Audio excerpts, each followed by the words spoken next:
Chapter 1 Here Comes Charlie. These two very old people are the father and mother of Mr. Bucket. Their names are Grandpa Joe and Grandma Josephine. And these two very old people are the father and mother of Mrs. Bucket. Their names are Grandpa George and Grandma Georgina. This is Mr. Bucket. This is Mrs. Bucket. Mr. and Mrs. Bucket have a small boy whose name is Charlie Bucket. This is Charlie. How do you do? And how do you do? And how do you do again? He is pleased to meet you. The whole of this family, the 6 grown-ups, count them, and little Charlie Bucket, lived together in a small wooden house on the edge of a great town. The house wasn't nearly large enough for so many people, and life was extremely uncomfortable for them all. There were only 2 rooms in the place altogether, and there was only 1 bed. The bed was given to the 4 old grandparents because they were so old and tired. They were so tired they never got out of it. Grandpa Joe and Grandma Josephine on this side, Grandpa George and Grandma Georgina on this side. Mr. and Mrs. Bucket and little Charlie Bucket slept in the other room upon mattresses on the floor. In the summertime, this wasn't too bad, but in the winter, freezing cold drafts blew across the floor all night long, and it was awful.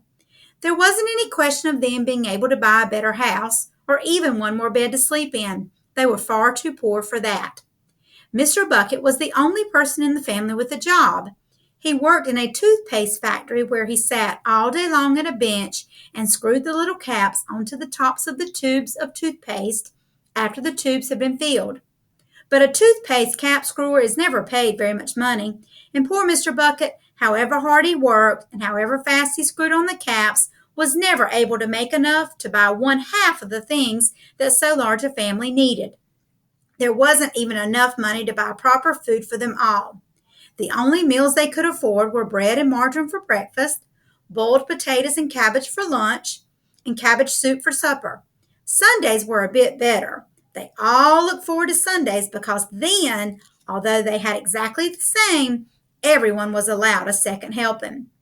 The Buckets, of course, didn't starve, but every one of them, the 2 old grandfathers, the 2 old grandmothers, Charlie's father, Charlie's mother, and especially little Charlie himself, went about from morning till night with a horrible empty feeling in their tummies. Charlie felt it worst of all, and although his father and mother often went without their own share of lunch or supper so they could give it to him, it still wasn't nearly enough for a growing boy. He desperately wanted something more filling and satisfying than cabbage and cabbage soup. The one thing he longed for more than anything else was chocolate. Walking to school in the mornings, Charlie could see great slabs of chocolate piled up high in the shop windows, and he would stop and stare and press his nose against the glass, his mouth watering like mad.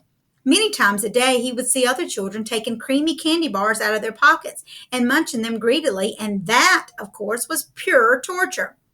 Only once a year on his birthday did Charlie Bucket ever get to taste a bit of chocolate. The whole family saved up their money for that special occasion, and when the great day arrived, Charlie was always presented with one small chocolate bar to eat all by himself. And each time he received it on those marvelous birthday mornings, he would place it carefully in a small wooden box that he owned and treasure it as though it were a bar of solid gold. And for the next few days, he would allow himself only to look at it, but never to touch it.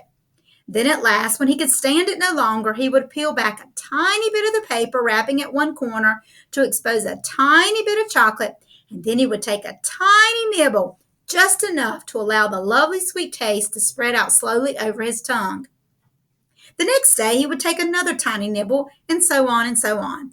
And in this way, Charlie would make his 10-cent bar of birthday chocolate last him for more than a month.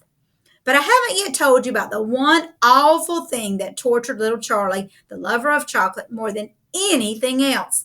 This thing for him was far, far worse than seeing slabs of chocolate in the shop windows or watching other children munching creamy candy bars right in front of him. It was the most terrible, torturing thing you could imagine, and it was this. In the town itself, actually within sight of the house in which Charlie lived, there was an enormous chocolate factory. Just imagine that. And it wasn't simply an ordinary enormous chocolate factory either. It was the largest and most famous in the whole world. It was Wonka's factory, owned by a man called Mr. Willy Wonka. the greatest inventor and maker of chocolates that there had ever been. And what a tremendous, marvelous place it was. It had huge iron gates leading into it, and a high wall surrounding it, and smoke belching from its chimneys, and strange whizzing sounds coming from deep inside it. And outside the walls, for half a mile round in every direction, the air was scented with the heavy, rich smell of melting chocolate. Twice a day on his way to and from school, little Charlie Bucket had to walk right past the gates of the factory. And every time he went by, he would begin to walk very, very slowly, and he would hold his nose high in the air and take long, deep sniffs of this gorgeous chocolatey smell all around him. Oh, how he loved that smell. And oh, how he wished he could go inside the factory and see what it was like.